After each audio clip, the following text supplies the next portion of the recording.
Clara Whitmore had stopped believing in sudden love. At 42, she believed in routine, in quiet mornings with black coffee, in finishing design drafts before deadlines, in paying her own bills. Her condo in Seattle faced the water, and every evening she watched the sky change colors alone. She told herself she liked it that way, peaceful, predictable, safe. But sometimes, when the city lights blinked on and the room grew silent, she felt the weight of something missing.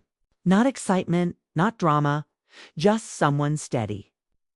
Someone who understood the language of her pauses. Daniel Brooks entered her life without noise.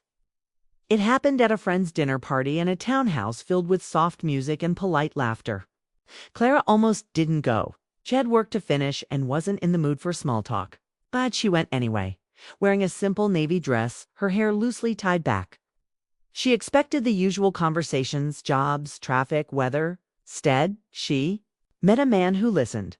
Daniel was 45, a history teacher with calm eyes and a patient smile.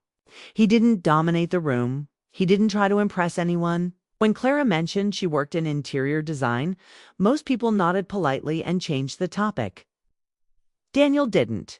He asked what kind of spaces she enjoyed creating. She explained how she liked turning cold rooms into warm ones, how lighting could change a person's mood, how colors could tell quiet stories. He didn't interrupt. He didn't glance around the room looking for someone more interesting. He focused on her as if what she said truly mattered. That was the first touch, not his hand, not his shoulder. His attention. Clara felt it in her chest. She wasn't used to being heard without being corrected or advised. In her past marriage, conversations often turned into debates. Her ex-husband liked solutions. He liked control. Daniel simply nodded and said, "That must take a lot of patience." His voice was soft but sure. The sentence was simple, yet it felt like a door opening. He understood that her work wasn't just about furniture. It was about care.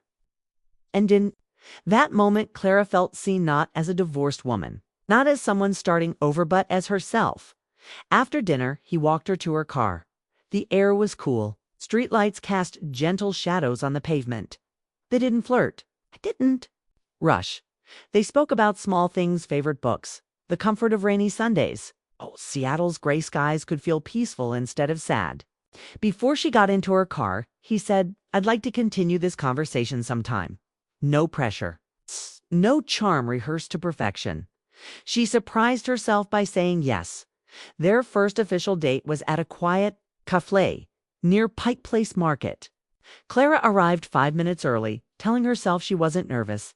Daniel was already there, standing when she walked in. He smiled like he was genuinely glad she came. They ordered coffee and found a corner table by the window. Clara talked about a challenging client who kept changing her mind about a project. Daniel listened carefully. When she finished, instead of criticizing the client or offering advice, he asked, "What do you think she's really looking for?" The question caught her off guard. He wasn't solving the problem for her. He was exploring it with her. That was when she noticed something important. Being around him didn't feel heavy. It felt calm. Her shoulders weren't tight. Her voice wasn't guarded. As they left the cafe, the sidewalk was crowded. Without thinking, Daniel placed his hand lightly at the center of her back to guide her through the people. The touch was brief and respectful. It wasn't possessive. It wasn't claiming. It was steady. Clara felt warmth rise to her cheeks. She hadn't realized how long it had been since a touch felt safe. In her past, physical gestures sometimes carried expectation. This one carried reassurance. It said, "I've got you," without saying anything at all. Over the next few weeks, they saw each other regularly. Walks by the water, casual dinners. A bookstore visit where they argued playfully about which novels were overrated. Clara found herself laughing more than she had in years. Daniel never tried to be someone else. He spoke openly about teaching, about his students, about how history mattered because it showed how people survived hard times.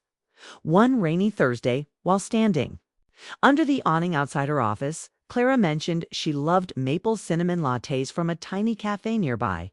She said it casually, almost joking about how it was her small weakness during stressful days.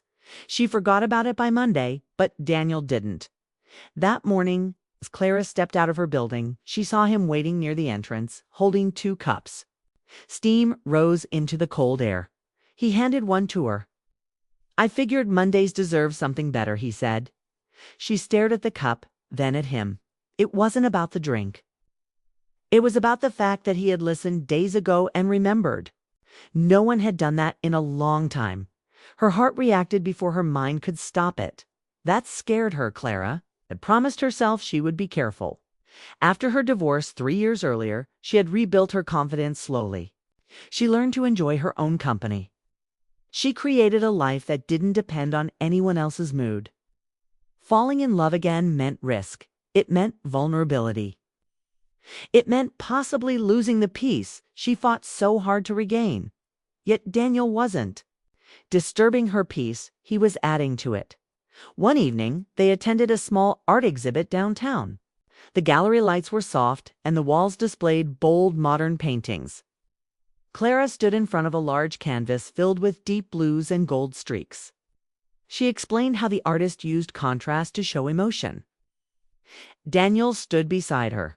"Listening closely, you see stories in everything," he said quietly. Maybe she replied, or maybe I just looked too deeply. "I think that's a strength." Those words settled into her heart.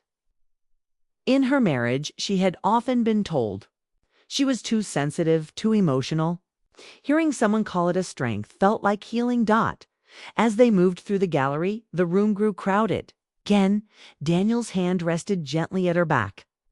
This time, she leaned slightly into it. She didn't pull away. Later that night, as he walked her to her door, there was a pause, the kind that carries possibility. Clara felt a tension between wanting to step closer and wanting to protect herself. Daniel didn't rush forward. He didn't push the moment. "I've really enjoyed getting to know you," he said. She searched his eyes for impatience. She found none. "I've enjoyed it too," she admitted. He smiled, then stepped back slightly. "Good night, Clara." He left her standing there with her heart beating faster than it had in years. Inside her condo, she leaned against the door and let out a slow breath. She knew something was changing. Not dramatically, not wildly, but steadily. Daniel had touched her life in ways she hadn't expected. He listened without interrupting. He guided without controlling. He remembered without being reminded. And each small gesture chipped away at the wall she had carefully built around her heart. Still, doubt lingered. Could she trust this feeling? Could she allow herself to hope again as she stood on her balcony? Later that night, watching the city lights shimmer on the water, her phone buzzed with a message. "I hope you got home safe. Sleep well." Simple, thoughtful, consistent. Clara smiled at the screen, unaware that the next steps in their story would test her fears and deepen her feelings in ways she never imagined. For the first time in years, she wasn't just surviving, she was beginning to feel alive again. Clara tried to move slowly, but love has its own rhythm. After weeks of quiet dinners and long walks, she felt something steady building between her and Daniel. It was not loud. It was not wild. It was calm, like a river that keeps flowing. No matter the season. She liked that. She trusted that. Still, part of her stayed careful. She had learned that peace could disappear if she held it too tightly. One Friday evening, Daniel invited her to a small gathering at his friend Mark's house. Clara almost said no. Social events still made her uneasy. In her past marriage, she often felt invisible in crowded rooms. But Daniel's voice over the phone was warm. "It'll be simple," he said. "Just a few friends. I'd like you there."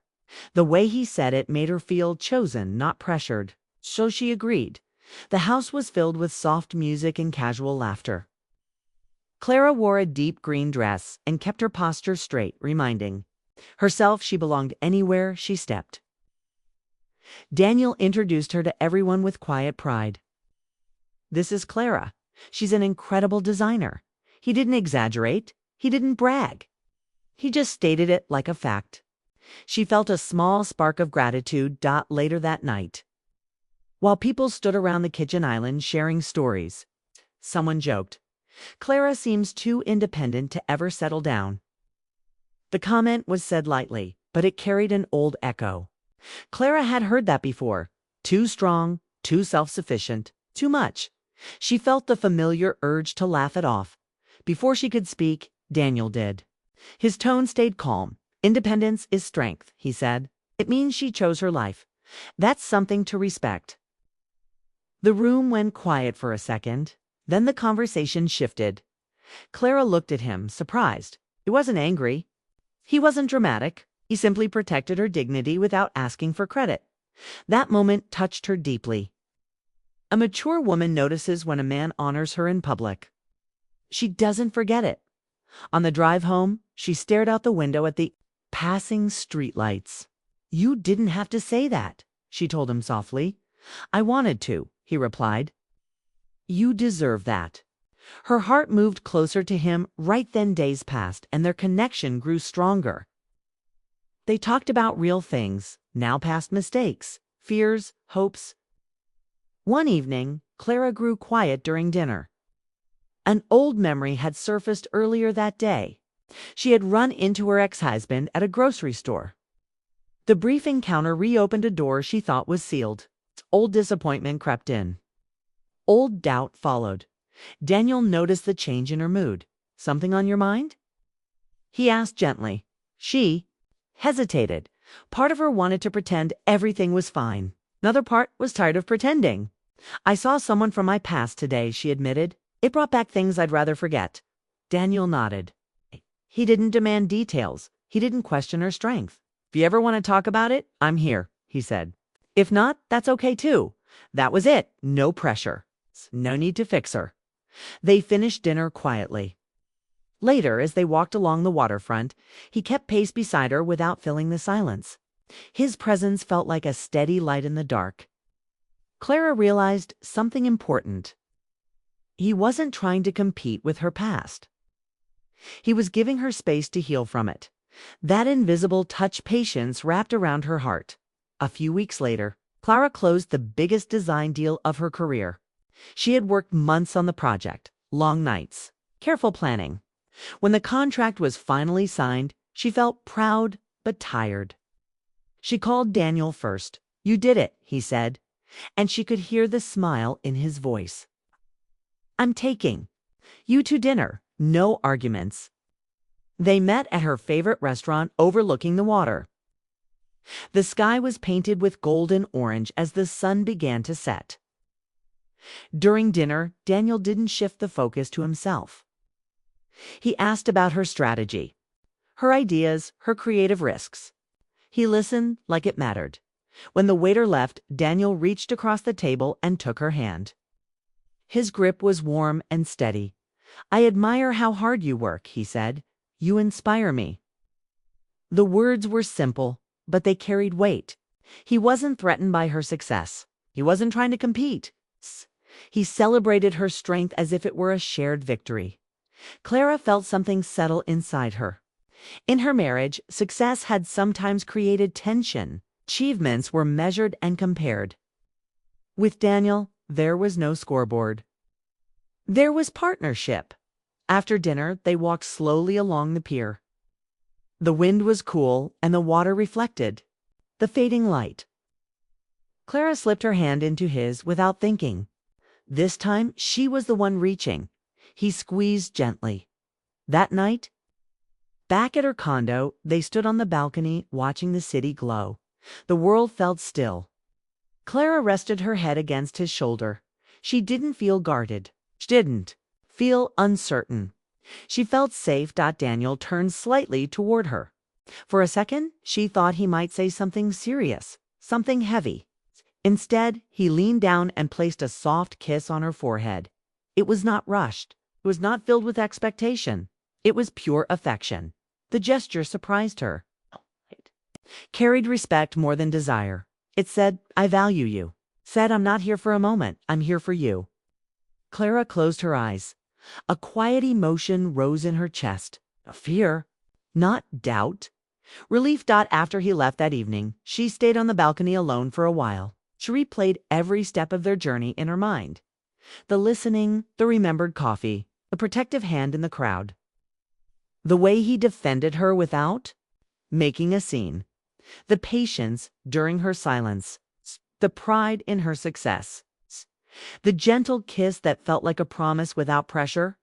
She realized love at her age was different. It was not built on fantasy. It was built on consistency. The next weekend, Daniel invited her on a short trip to Vancouver. Nothing fancy, just a quiet hotel near the harbor and a plan to explore the city. Clara agreed, surprising herself again. The old version of her would have hesitated. The new version felt ready. On the ferry ride across the water, they stood side by side at the railing. Wind moved through her hair.